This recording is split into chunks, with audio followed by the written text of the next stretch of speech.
Steven Seagal is no stranger to controversy, whether it's in his movies or his martial arts claims. But over the years, he's built a reputation not just for his Aikido skills, but for a long list of beefs with fellow actors. This is the top 10 actors Steven Seagal hates, and who might hate him right back.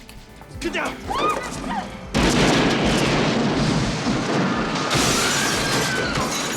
Steven Seagal's film debut was also the start of a relationship that soured fast. Sharon Stone played his wife in Above the Law, but behind the scenes, she's had nothing good to say about him since. In interviews, Stone recalled how he once told her to stop standing so close because she was interrupting his chi.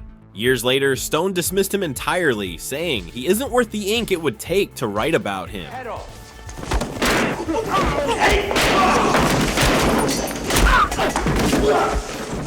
In one of Saturday Night Live's most infamous weeks, Steven hosted in 1991, and it was a disaster. Bob Odenkirk, then a writer on the show, said he was humorless, demanding, and totally misunderstood the show. He insisted on rewriting sketches to make himself look tough, and even wanted one where he beat up every other character. The crew found him impossible, and Odenkirk has since called him the worst host the show ever had.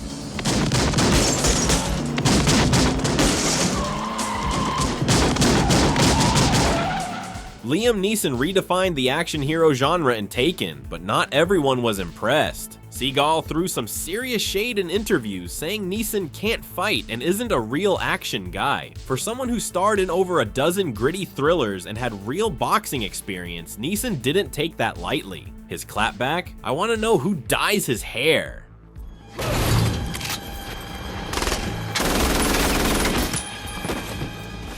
Michael Jai White is no slouch. He's a legit martial artist with black belts to spare. But while working with Steven Seagal on Exit Wounds, he wasn't happy with what he saw. White says Steven routinely injured stuntmen and carried himself like a god on set. Worse, he allegedly downplayed White's fighting credentials. It's a textbook case of Steven clashing with someone who could actually match his skill and didn't put up with his attitude. Why would I want you dead? Because I'm about that close to locking you up next to your brother. Rapper and actor DMX worked with Seagal on Exit Wounds 2, and things got ugly. DMX later revealed Steven injured him during a stunt and hit multiple stunt guys for real. In later interviews, DMX didn't hold back and flat out said, "I hate him."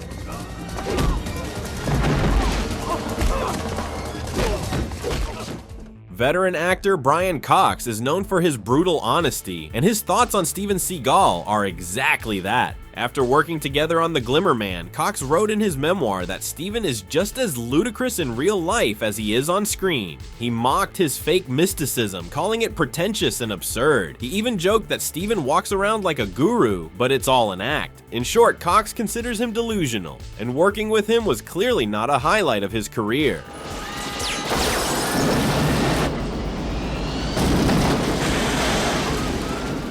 While rehearsing Executive Decision, Steven entered a scene and declared, "I'm in command. What I say is law." Leguizamo laughed. Steven didn't. Instead, he elbowed Leguizamo into a brick wall, knocking the air out of him. As far as Hollywood feuds go, this one is deeply personal and still going strong.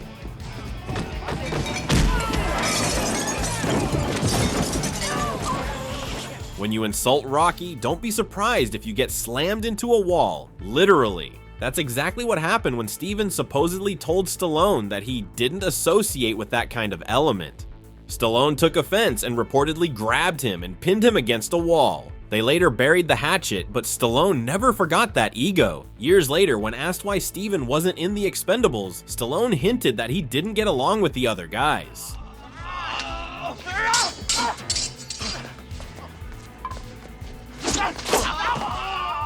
This is one of the most famous martial arts rivalries of all time. It all started when Steven publicly mocked Van Damme's fighting credentials in the 90s. Van Damme didn't take it lightly. At a party hosted by Stallone, Van Damme confronted him, challenging him to a fight. Steven walked out instead. Van Damme even followed him to a club later, but he disappeared. Decades later, the two seem to have made up based off of Van Damme's Facebook post.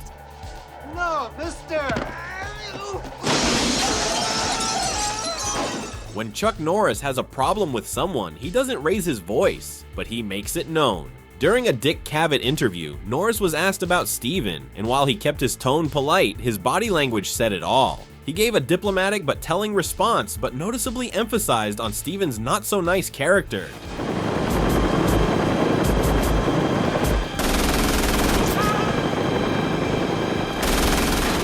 From bruised egos to real bruises, these feuds show that behind the ponytail, Steven Seagal has racked up just as many enemies as he has fight scenes. Whether it's on set or on camera, his clashes with Hollywood are the stuff of legend, and in some cases, lawsuits. Thanks for watching, and don't forget to subscribe for more awesome content.